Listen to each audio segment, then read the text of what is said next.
It's time to accelerate. Hey friends, this is Andy.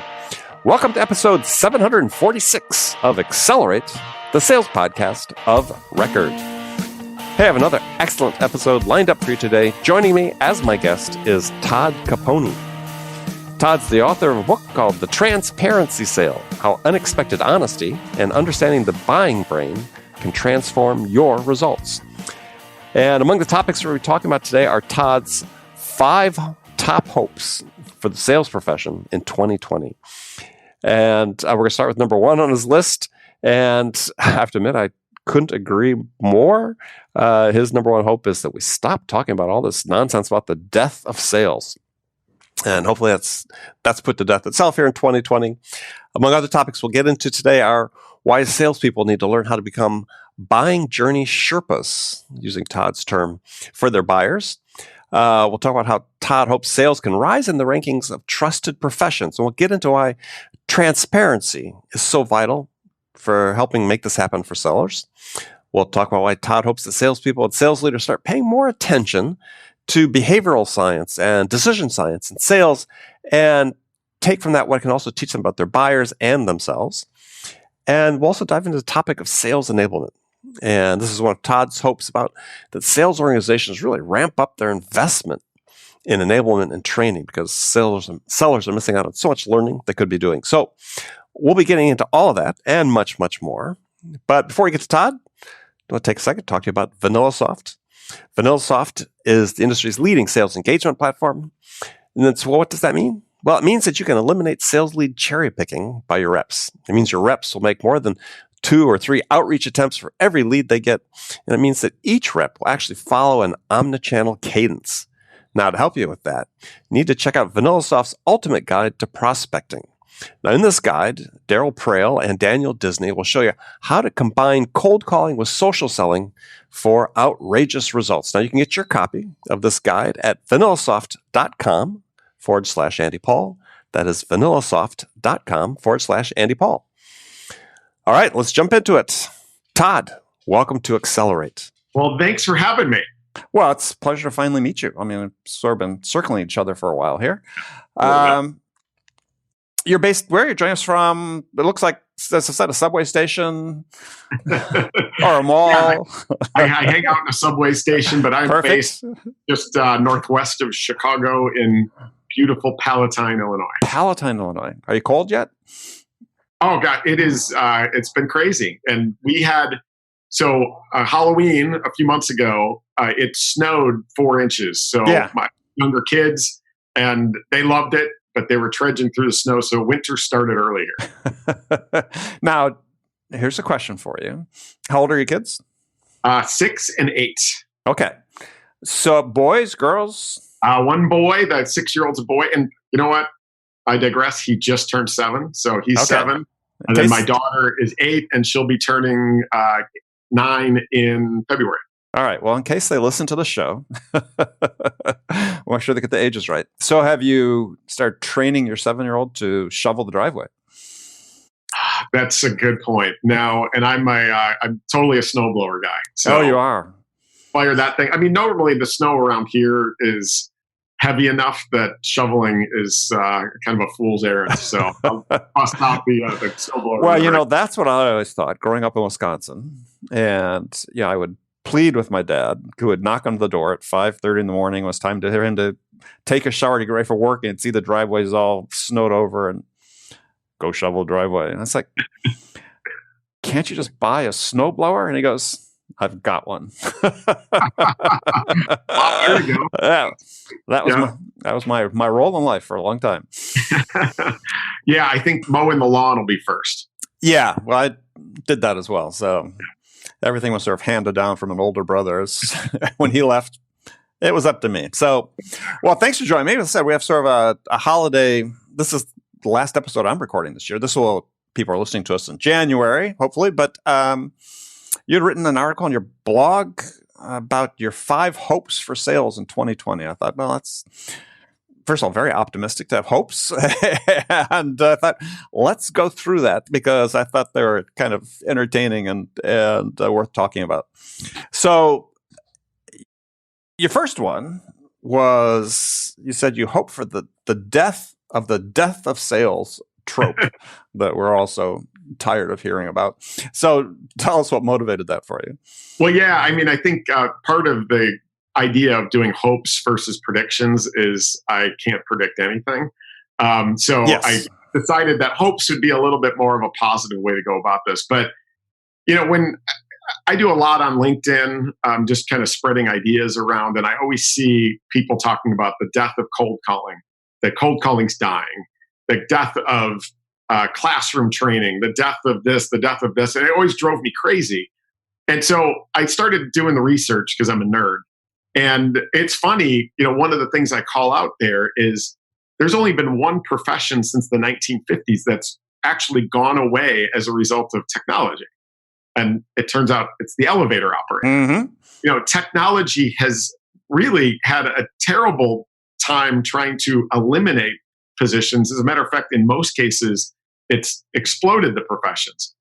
Back in 2011, and then there was another article as recently as 2015 or 16 that Forrester put out that talked about the fact that 3 million sales jobs would be eliminated by 2020. Yeah, I know. Well, now listeners are listening to this in 2020. And has any of those been eliminated, or have they been replaced and added? And now we've seen the sales profession explode over the last 5 years versus go away. And so I hope that we can stop claiming the death of things, because I don't believe cold calling's dying by any means. No. I still think it's an important part. While as a CRO, I wouldn't answer a cold call myself, I believe that every touch point provides an opportunity to build trust or erode trust. Mm-hmm. And if you can leave a voicemail that builds trust, it plays an important role in a multi-touch type campaign. So. Right. Yeah, no, I think it's all been overdone. And yes. I think you talk about the mass hysteria, but I think it's sort of interesting conundrum is that the people who are somewhat sort of feeding the hysteria are the people that are also sort of largely responsible for the explosion of the sales employment. I mean, if you look at the tech industry, right? It's AI, and I say that fondly because I spent most of my career in that business. But hey, AI is going to eliminate sales. It's like, okay, but you just exploded your sales team to be able to sell that concept. Exactly. So. Yeah. So you also wrote you mentioned too, just about classroom training. Mm-hmm. And, the claim that younger generations, millennials, Zs, whatever, I guess we call them Zoomers, only want a digital learning experience. But let's sort of broaden the conversation about that, because as you point out, that's likely not true. But we do have this issue that's well documented. It's been researched by Xerox and other people for decades, is that classroom training kind of sucks. So, I think some people on their hands are welcoming the death of it. And it sort of plays in this whole concept, which I'm passionate about, is that there's so little learning that actually goes on in sales. So how do we address that issue in your mind? I mean, because classroom training is like a check the box. Let's do that. Or let's hire a speaker like Todd or Andy to come in and do our sales kickoff meeting, and then that line item for training for the year has just been zeroed out. It's like, how do we get it? It's a manager's fault, I think, on one level. How do we get managers serious about education and learning? Yeah, I think when we get to number 4, talking about decision science and behavioral science as something that needs to be taught, well, those concepts apply to the way that we learn. Neuroscientists have figured out how to optimize learning, and most classroom facilitators and teachers don't read or know any of that. I think that part of the reason that we believe that classroom training is dying, it's not only this desire that millennials are going to want an on-demand digital experience versus a classroom, but it's because in most cases we've just been doing classroom training wrong. We've been teaching in large chunks. We've been trying to jam as much content into the human brain as humanly possible. We've been death by PowerPointing. Well, but let's stop right there, because it speaks to one of my hot buttons, which is the reason we're cramming all this information. And you're talking about I don't know if you read David Epstein's book, Range, where a great book about education and how we learn. And yeah, his whole thing was that, the ideal educational or training experience looks inefficient because it takes longer. You're consuming information in smaller bites. But really, the motivation for the way we train right now is this whole idea that we need to bring people up to speed as quickly as possible, right? That we need to scale and onboard to some mythological 90-day, 60-day, whatever, which feeds into a cycle of bad behavior in terms of short duration of employment and other things with the people that we put that through. Yeah, a while ago, this was 2011, 2012, I was on the sales leadership team of a company called Exact Target, who many know they got acquired by Salesforce while I was there for $2.7 billion in 2013. But back in 2010, 2011, I was tapped on the shoulder to rebuild the Enablement program from the ground up. So, because a long time ago, 2003 to 2006, I owned and operated my own sales training company. Not very well, but I at least knew kind of modern learning theory. Right. And so we did a couple of things. We did take all of the curriculum and we made it on demand in e-learning, so that a rep that comes in could take a class, and then when they need that knowledge 3 months later, because they just learned how to run a contract process, they don't need to recall into their brain like, oh yeah, that Thursday at 10, we took a class on that. They can now go take a 15-minute on-demand class, remind themselves of the process, and then go execute it. That was awesome because when Salesforce bought us, Benny Hoff's directive was, hey, you've got 60 days to teach my 2,000 reps what I just spent $2.7 billion on. But we laid out the digital training for all of those people, but then we supported it with Classroom. The classroom was, we traveled around and got into these classrooms with 30 to 50 people at a time. And I believe that classroom training with the pure intent of learning is the wrong pure intent.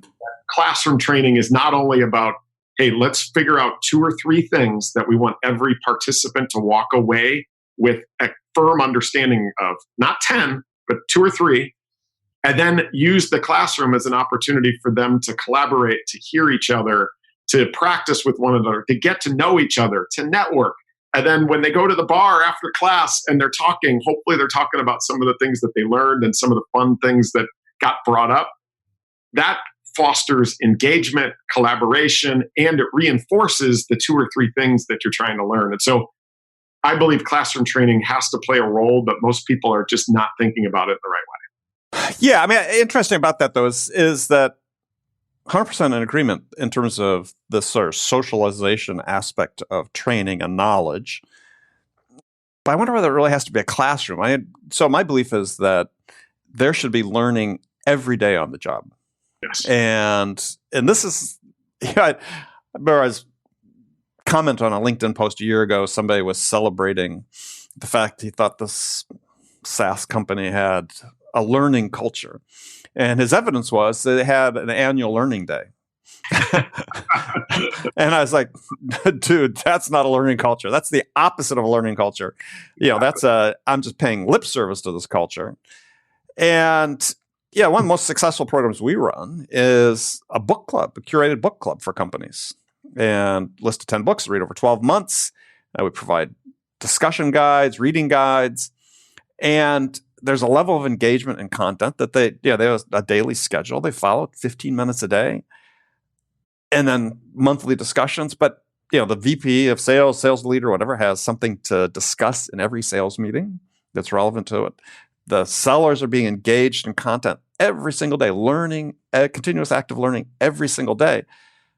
And this is very achievable, and yet you get so much resistance from sales leaders. That's why I think this problem really starts at the top, because they say, we don't have time for that.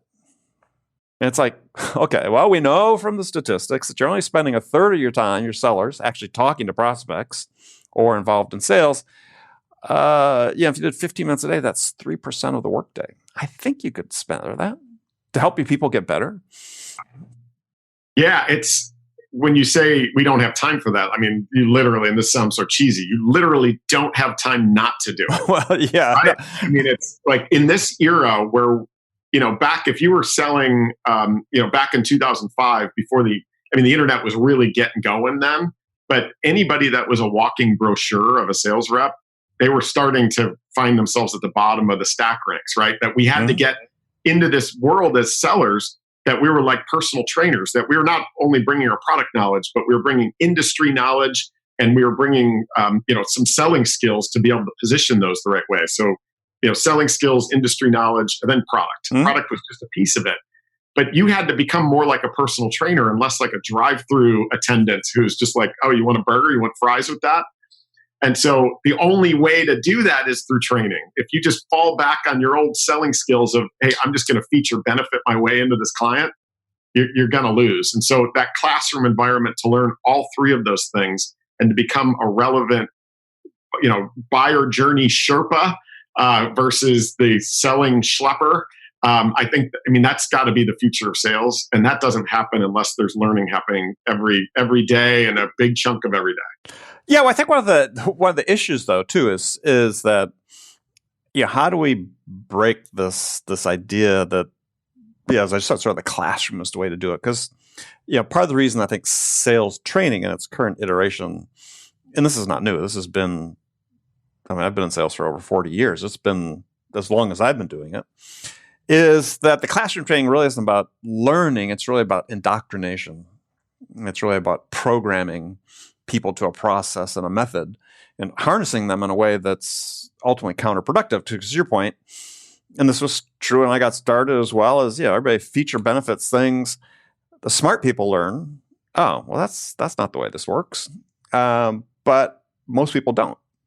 And that hasn't fundamentally changed. I'm sure it was true 40 years before I got started. I'm sure, and probably largely be true 40 years from now, unless we radically change this perception of what needs to happen in these learning moments.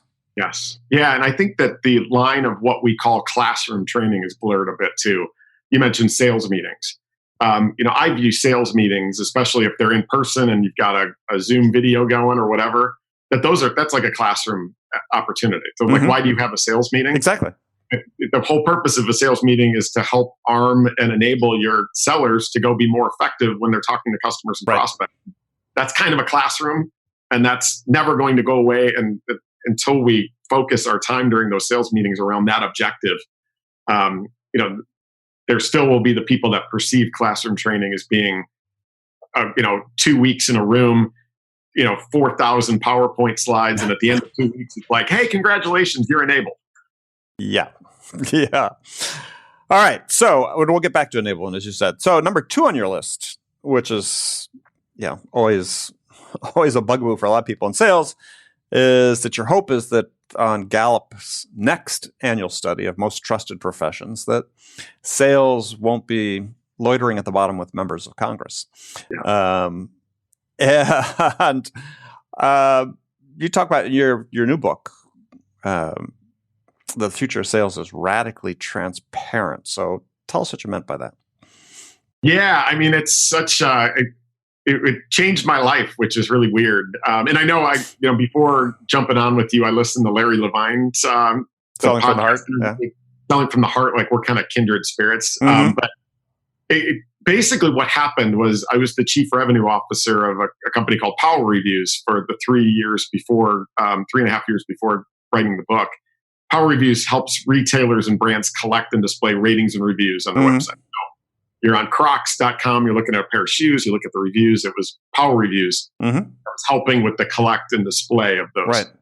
So we ended up working with Northwestern University here in Chicago, looking at, all right, what do buyers do when a website is acting as the salesperson, right? So you're buying shoes, you're buying clothes.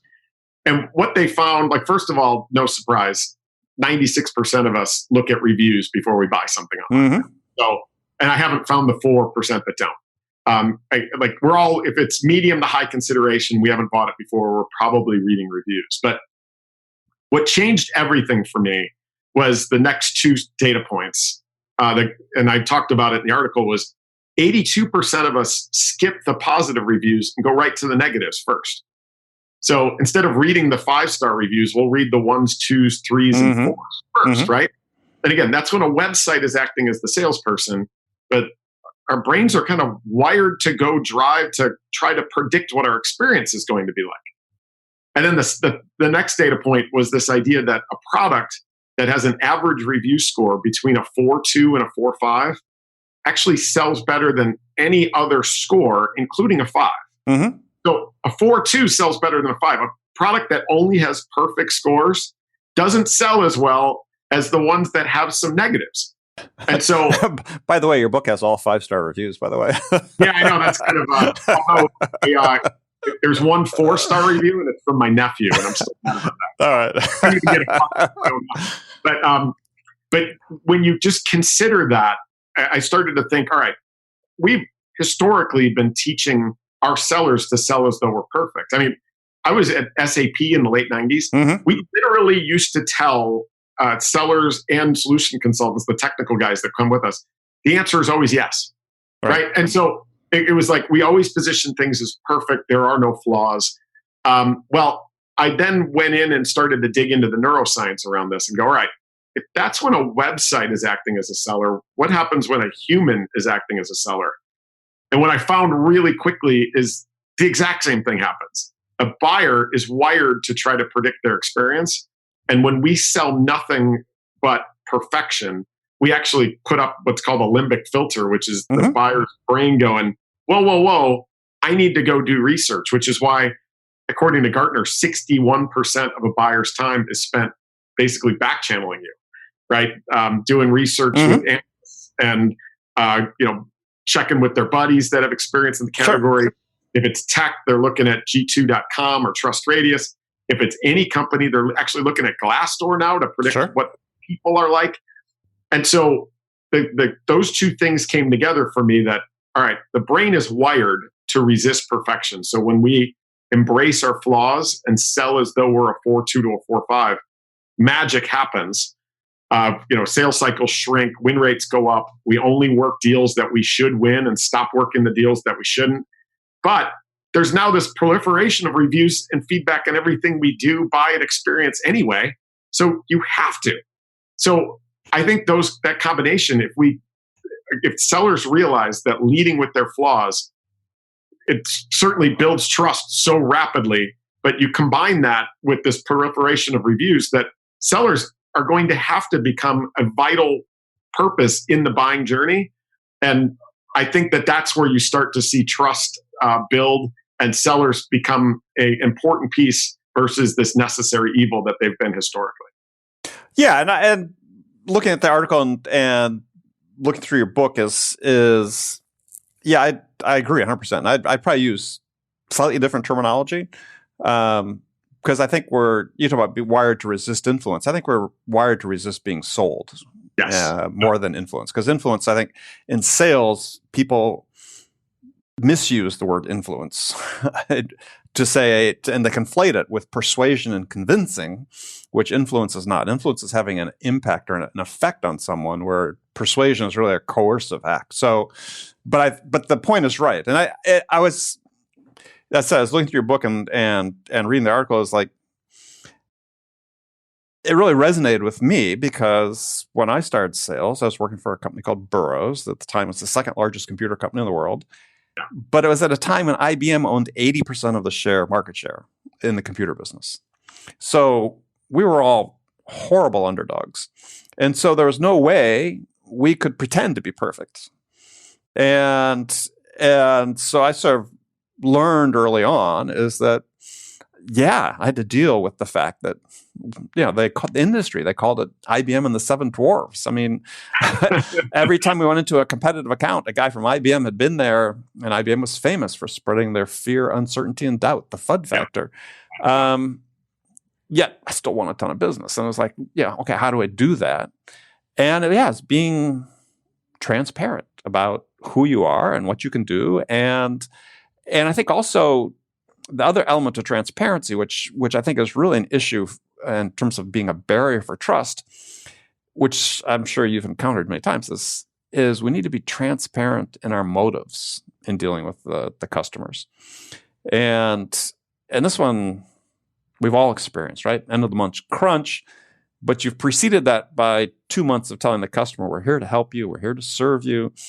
But this gets to the end of the month or the end of the quarter, it's like, hey, but if you sign today,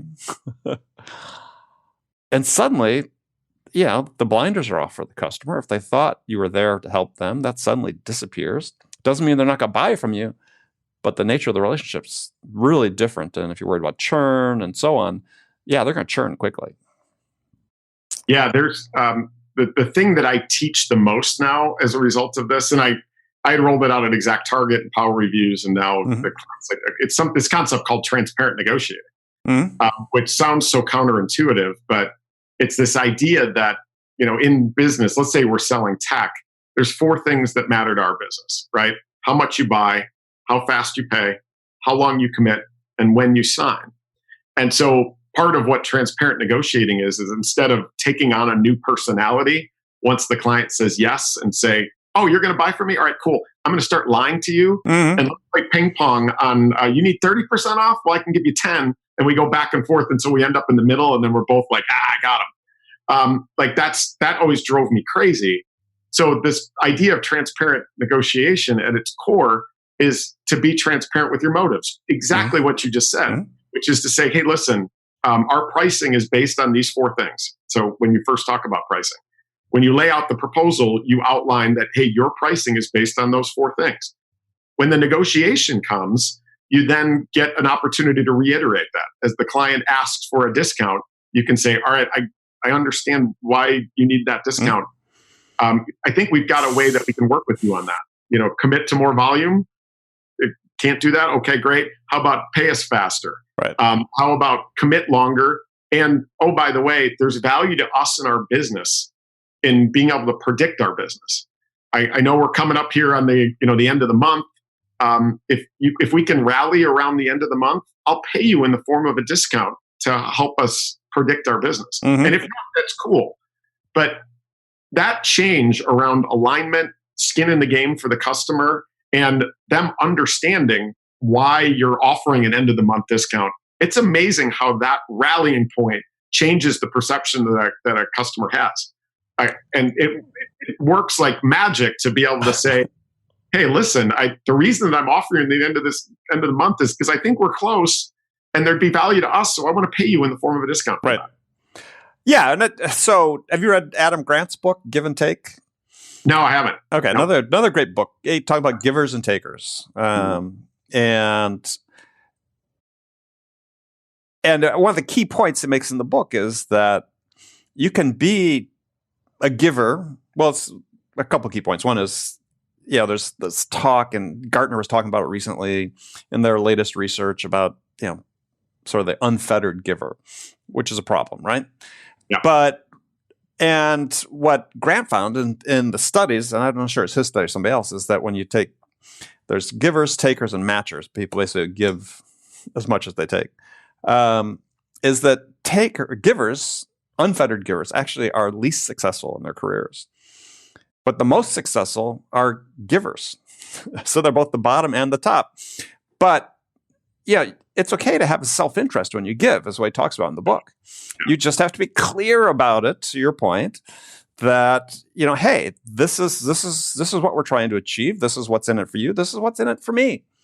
And it creates a position of influence with the buyer when you can do that, because, again, you're being very transparent about it. And they expect that you have self-interest, right? I mean, I'm always suspicious of people that, the unfettered givers, because it's like, no, this person's just not realistic. They don't get it, whatever. There's got to be something in it for you, and that's okay. Yeah, I mean, I think that having a framework for those 4 things, I would guess that for most of your listeners, it's you want your customers to buy more, pay faster, commit longer, and sign when you want them to sign. So having that framework is super simple for you to just start to memorize and attach value to. But the second piece, to your point, is you actually enable your buyers to negotiate their own deals then. And that's been the fun and the magic of this, is even, if you've got a SaaS offering and there's a renewal involved, you've got customers that are saying, hey, listen, I want to buy a little more, but I can't pay at that level. So we literally had this happen at Power Reviews where a customer committed to more, but they decided to renew for 3 years instead of 1 and pay us annually instead of quarterly. Right. And they basically came and they said, if I understand your levers correctly, this is how this works. And we're like, here's the paperwork, all done. Yeah, so they put together the deal for you, right? Exactly. They rolled it. And while we maybe gave some dollars away, in return, we got a 3-year commitment and we're getting cash paid faster. Right. And it's amazing how that just the transparency around negotiation, but obviously, like we talked about, the 4.2 to 4.5 and building trust is super important. But in negotiation, I think it has a huge impact on your deal values and your predictability. You know, I found this is, from my experience, again, growing sales teams at startups and so on, is the biggest, most effective way to increase deal value was to get sales out of the middle of negotiating altogether. Mm-hmm. Yeah. Yeah. So if you could give them a framework, I think that's a great way to think about it. No, we had contract negotiators. Oh, wow. Okay. I mean, that's their job. And these were professional contract negotiators. And you get sales out of the middle of the relationship in terms of, the negotiating relationship, because here is somebody you spent all this time building up this trusted relationship with, and suddenly you're an adversary. And really unproductive place to be. And this was the brainchild of this one CEO at this company, which was just genius. And we helped us sign some really big deals because, salespeople shouldn't be negotiating. Yeah, I know it's controversial for some listening, but that's counterintuitive. But salespeople are horrible negotiators, just FYI, in general. Well, I'll give you one last example there. Where I discovered this concept was going and negotiating a $4+ million deal back in 2009, where I was walked in. I was the VP of sales of a company. My rep brought me in to talk to the procurement person. Right. I walked into the room and there was 5 of them instead of 1. And they immediately just pounded me with, we need 30% off. And I knew that, like the typical, well, I can't do 30. Did I tell you about the value? Like that BS that never gets you anywhere. And instead I was like, hey, maybe we can trade a little bit here. And I wrote those 4 things on the whiteboard and like magic happened. The 5 of them were negotiating their own deal. Yeah. And I think sellers can do this. I mean, and it becomes less adversarial and more, hey, here's the framework for the way our pricing is structured. We priced it this way for a reason. And if you need to get that price down, here's the ways you can do it. Yeah. And I agree. But see, what I did and what I train people and teach people to do is you do that as part of qualification. Yeah. Oh, you got to do it at the beginning. If negotiation is an event, it's like going to a marathon and running it without training, right? Your toenails will be popping off at mile 8. You got to have it at the beginning. Right. Because you tie all of that to the outcomes they want to achieve. And they know this.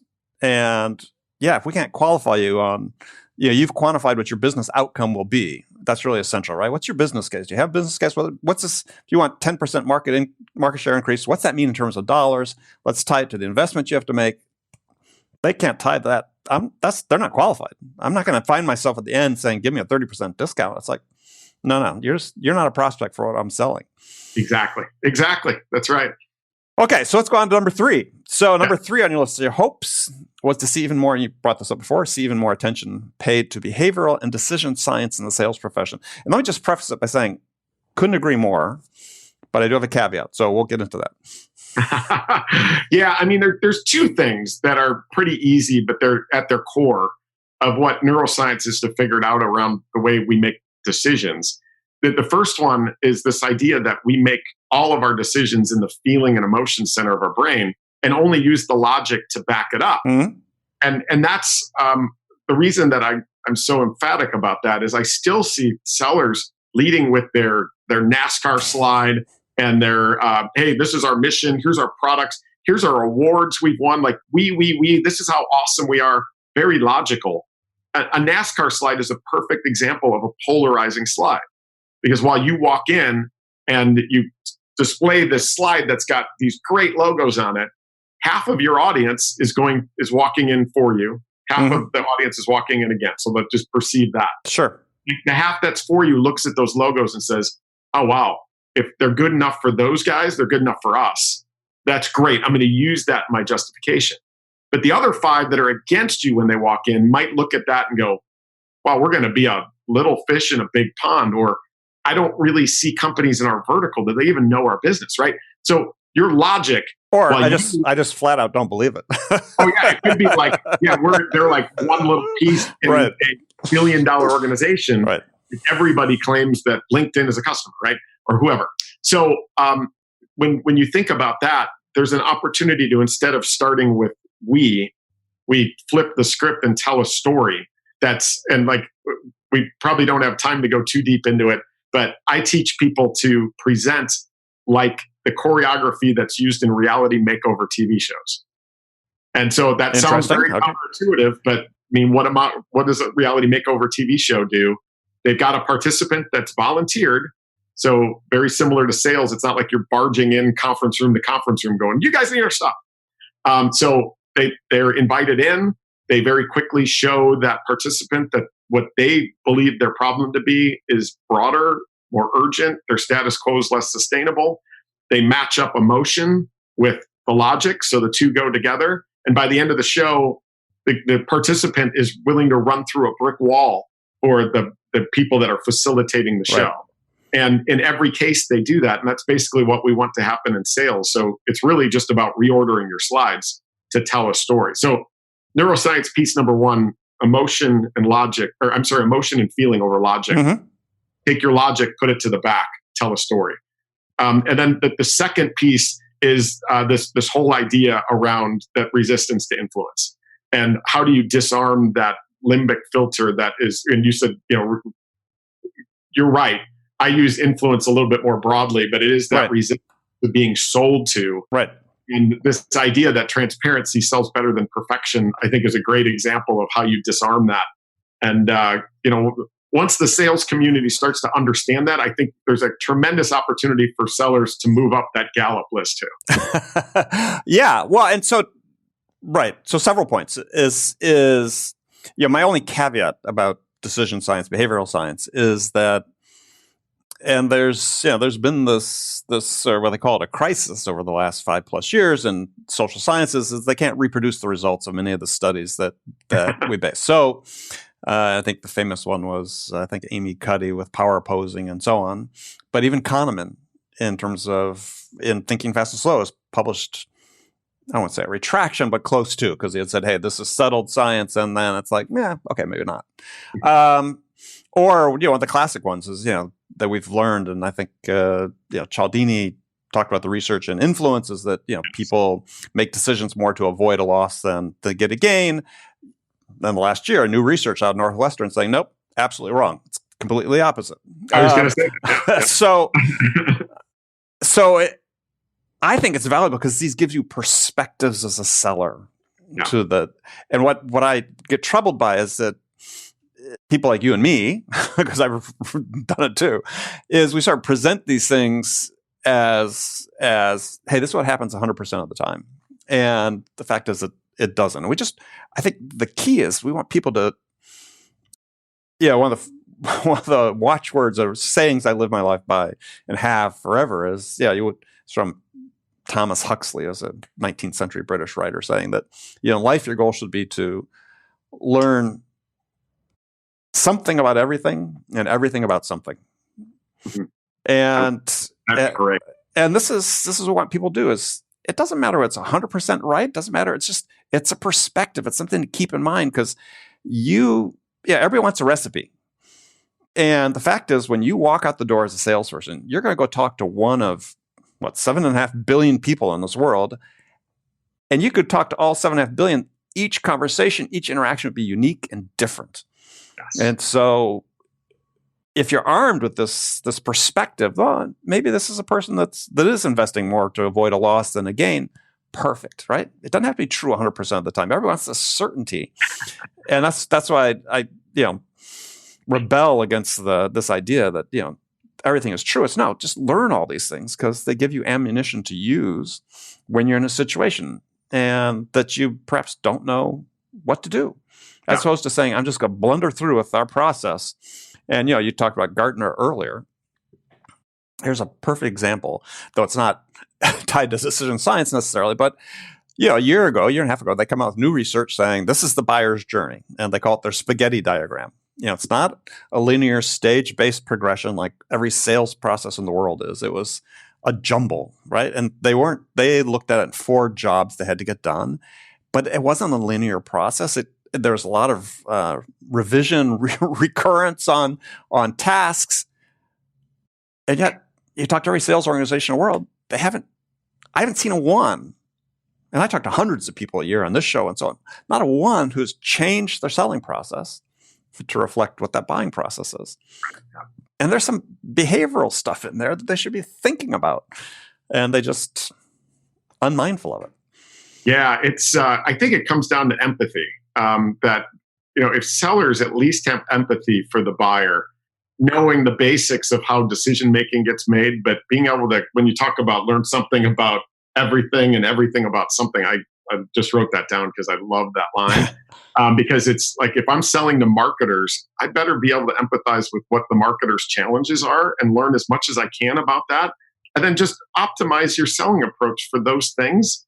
I mean, that's a big step forward that I don't see a whole lot today. But to your point about selling processes, the one thing that I am starting to see that I love, because it makes a difference, is at least selling organizations are starting to forecast based on the recognition of where buyers are in their journey, instead of what did the salesperson do last? The weighted average probability, yes. Yeah, exactly. I mean, that's like, I still see some forecasts where it's like, hey, we did discovery, they're at 25%. We did a proposal, 75%. Or 75% of the proposal. And we did a demo. Oh, they're at 90. No, that's got nothing to do with what's going on in the buyer's brain. And but just logically though, and I'm sure you've thought about this, is because, I wrote about this in my second book. Is like, okay, if you have 4 sellers and they're all using that same methodology, and they all say we get a 75% probability of winning the deal if we submit a proposal, and 4 sellers to submit proposals, you don't have a 75% chance of winning. Exactly. That's right. Just FYI, in case that hadn't occurred to you. Well, it's like, the whole issue of another of my bugaboos are win rates and pipeline coverage, in SaaS companies. And I was presenting to a group of SaaS CEOs, and I said, have any of you ever figured out that your win rate is the reciprocal of your pipeline coverage ratio? And it's like, so those of you who want 7x coverage, you're saying, I want a 12% win rate. Is that what you want? Right. It's just like, yeah. Okay. So let's move on to enablement, because I want to talk about what you have to say on that. And then also I want to throw an idea out at you because you worked in that space. Yeah. But your hope for enablement was to see in 2020, organizations realize that sales enablement needs 2x to 3x the investment most organizations are giving it. So tell us about that. Well, yeah, I think, as a CRO, when I built my team up to about 20, and I went to my CEO and said, listen, I need enablement support. And, my CEO looks at me and says, I thought that was your job. Yes, exactly. And so it starts with that. But it goes to, as you grow these organizations, being able to have somebody who's solely focused is on making sure that they're optimized is hugely valuable. Now, when I would ask for that enablement resource, my CEO would look at me and say, all right, we've got X number of dollars. We've already done the salesperson productivity calculation that shows that we invest this much in a rep, we'll get this much return. So let's just keep doing that.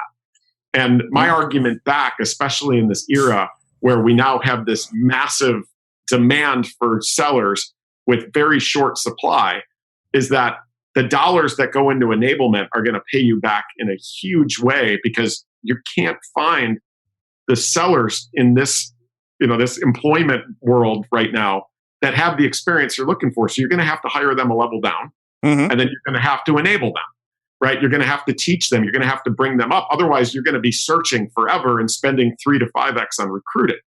And then the second piece that happens is, as we grow our sales organizations, you look around for managers and you're like, well, let's promote from within, because we can't find the managers that have the good experience.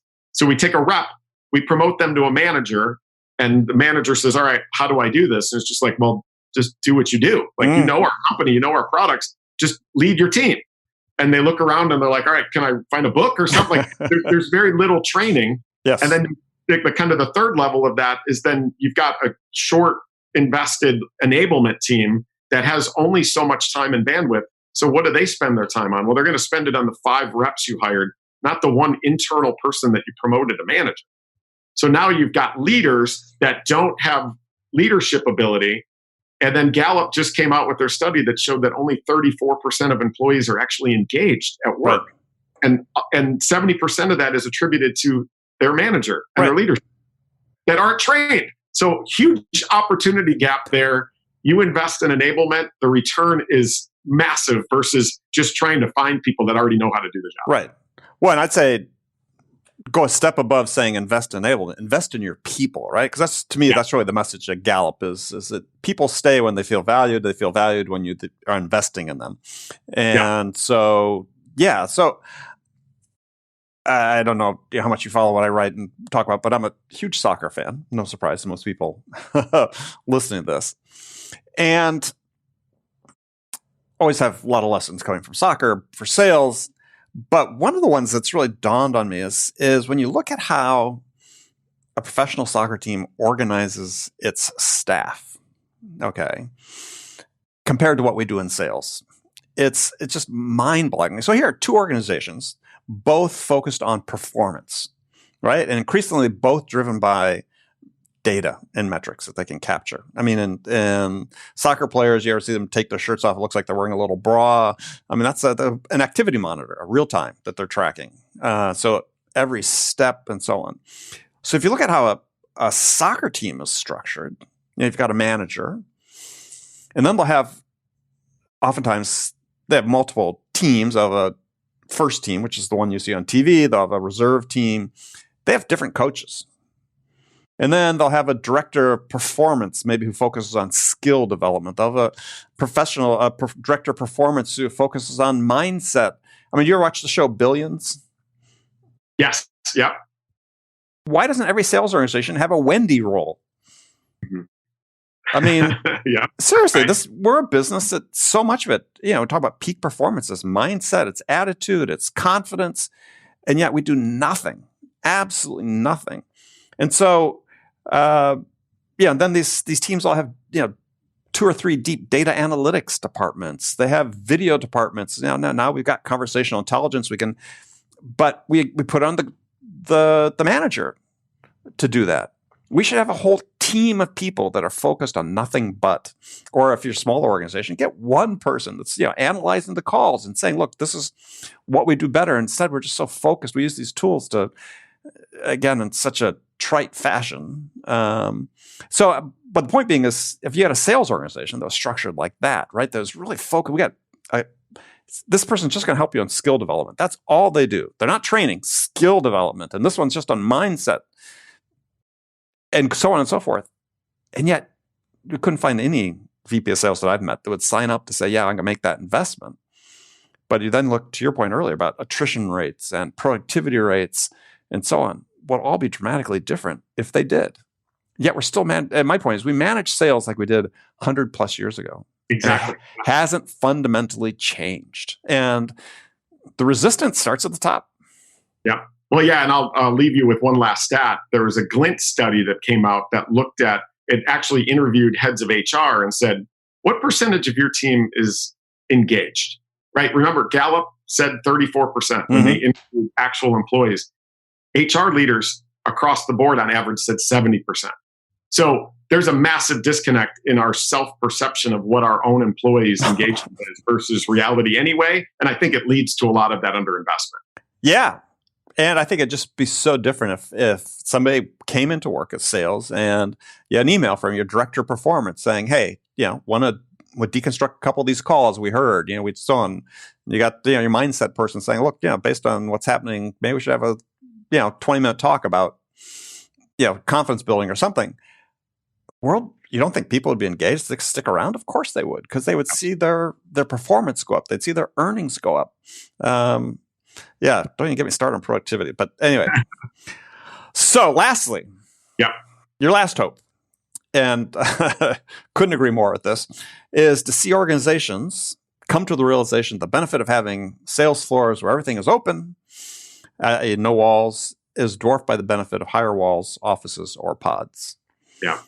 Yeah, this is one that as I was researching for the book, I found a book that was talked about the science essentially of what annoys us. And when it listed the things that very acutely annoy us, they all are present in a sales floor. And making calls and selling, it's a high anxiety role. And then you match that up with creating an environment that's as annoying and anxiety ridden as possible. And we're crushing the productivity of our sellers. I mean, a couple of things that jumped out about the study, it said, our brains are impossible to shut out a sound or a conversation that is potentially relevant. Right. In a sales floor, every conversation is potentially relevant. Number two is the ends cannot be predicted. So you can't predict when it's going to end. And it could go on forever. So your brain just gets annoyed by that. When's this over? Exactly. And then the third piece is that when you can only hear one side of the conversation. Now, you take those three things and say, all right, a rep on the phone that's across from me is having a conversation that's potentially relevant. I don't know when it'll end. And, that last piece around you can only hear one side of the conversation. Our brains are trying to predict what the other person's going to say. Yeah, absolutely. Right. And then you match up a fourth thing that annoys our brain. It's the judgment anxiety, meaning if I look around and I see eyeballs, I think those people are listening to me. Right. And so whether they are or not, they probably aren't, but our brains are wired for false positives. Yeah. Right. So now you throw all four of those in a floor, and we've created an environment that I talk to leaders and they look at me like I'm crazy. They're like, oh no, we've got sound machines. Great. Yes. Hey, the learning that happens from listening to each other is like the value of that. I'm like, well, okay, maybe a little. Like, yeah, sure, there's a little trade-off, but gosh, they're supposed to be on the phone, not listening to other people and learning. Exactly. You're literally crushing their emotional and subconscious spirit by creating this for them. And so that's why when you watch HGTV, they used to, everything was open floor plans. Well, now you hear so much. There's a show that's about man caves and she sheds. Why do you need a man cave and a she shed? It's because there was a purpose for those walls. Yeah. Like men want their time by themselves. Women want that time with themselves, right? And you start seeing houses that have multiple living rooms now. And then you see environmentalists that are talking about this idea that heating and cooling a massive open room is bad for the environment. Yeah. So I think we're going to come to a point where maybe the walls start coming back because we realize they were there for a reason. And in a sales capacity, they optimize for the sales brain that I think will create better performance and better engagement from your sellers if you think about doing it. Yeah, well, Harvard came out with a study, I think in the last year, that basically said, this open floor plan, for all the reasons you decided, is just bullshit, right? We should get rid of it. I mean, I started my first job 4 years in an open office, is a sales bullpen. Now, the saving grace was, this was so long ago, that we only had one phone that I shared with the person sitting next to me. So I had to take turns. So, and I actually got pretty good at shutting him out. But, we weren't inside sales either. We were out in the field, right? I was supposed to be in the field from 8:30 to 4:30 every day. So, didn't quite have that same issue. But going to companies and see that, and I have to admit, the clients I've worked with, the ones that have partitions, have half pods or something, half cubes, much better off. People, to all the reasons you talked about, is I'm that way. If I thought 3 or 4 people are listening to my call, I wouldn't be happy about it. But you at least, from a brain perspective, would not be optimized on your call anyway, right? And that's why you can't be, because you're thinking these people are judging me. To your point, right? Exactly. So I can't be present for the client because I'm thinking these people are listening and judging me. And that's why, like, I was just at LinkedIn's Chicago headquarters last week, and they've got pods, these cool, beautiful pods all over the sales floor now, which are like high-end phone booths. Where a rep can go in and take those calls. The reason those are popping up everywhere is that these organizations are coming to the realization that the open floor plan does not work, but they're trying to still maintain some semblance of creating an environment where you're amongst family and you're collaborating and all that too. And I'm cool with that. It just something has to change. Right, but that's what cubicles are for, right? Right. And I mean, again, I worked in sales in a cubicle environment. That was fine. Yeah, I mean, it was for me just too. Yeah. just so I couldn't see the person made a huge difference. If I really paid attention, I could listen to John next door. But I had other things to do. I didn't want to worry about John. But I think the Harvard study said that even this whole socialization aspect of not having the walls and the open floor plan also doesn't work either. Is the reason, the anxieties, and also I spend so much time with you. I don't want to socialize with you. I don't even want to go to lunch with you. Right? Because I'm sitting next to you all the time, as opposed to if you're in cubicles, you see somebody, we meet at the water cooler, hey, let's go to lunch, whatever. Yeah. Well, it was funny at Power Reviews, the open floor plan among our engineering staff. Every single engineer was listening to music while they were working anyway. So they weren't hearing each other. They weren't talking to each other. They were in their business, headphones on. So it's kind of counterproductive anyway to have the open environment because it's not giving you the results you want. Yeah, no, absolutely. All right. Well, Todd, this has been fantastic. And I hope the audience has enjoyed it as well. This is a little longer than our usual, but hey, good talk. So tell people how they can contact you and find out more about you and your book. Yeah. So the book is called The Transparency Sale, available wherever you buy books, but you can find me. I encourage you to follow me on LinkedIn. I share a lot of my nonsense there. And you can check out transparencysale.com for more info, a blog, and all kinds of other craziness that will hopefully help you in your sales pursuits. Excellent. Well, good. Well, Todd, it's been a real pleasure, and we'll make sure we do this again. I'd love to. That was a blast. All right. Thank you. Talk to you soon.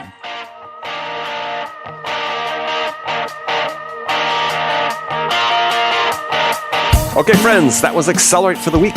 First of all, as always, I want to thank you for joining me. We're so very grateful for you listening to us. And I want to thank my guest, Todd Caponi. Join me again next week as my guest will be Patrick Morrissey. Pat's the Senior Vice President and GM of Upland Software's Altify's CRO Solution Suite. We're going to talk about that acquisition of Altify by Upland, and we'll also be getting into details about this emerging field of customer revenue optimization in the world of complex B2B selling.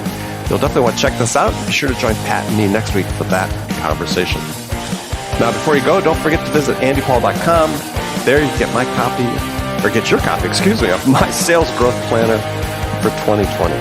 Now, the Sales Growth Planner will walk you through a step-by-step process to create an incredibly effective sales plan that will help you hit your targets. And yeah, we're almost halfway through the first quarter, but it's still never too late to start putting together a great plan to help you reach your goals. And this is the same sales plan format I used throughout my entire career. So for more information or to order your copy, visit andypaul.com/planner. That's andypaul.com/planner to get your copy today. We'll see you there. So thanks again for joining me. Until next week, I'm your host, Andy Paul. Good selling, everyone.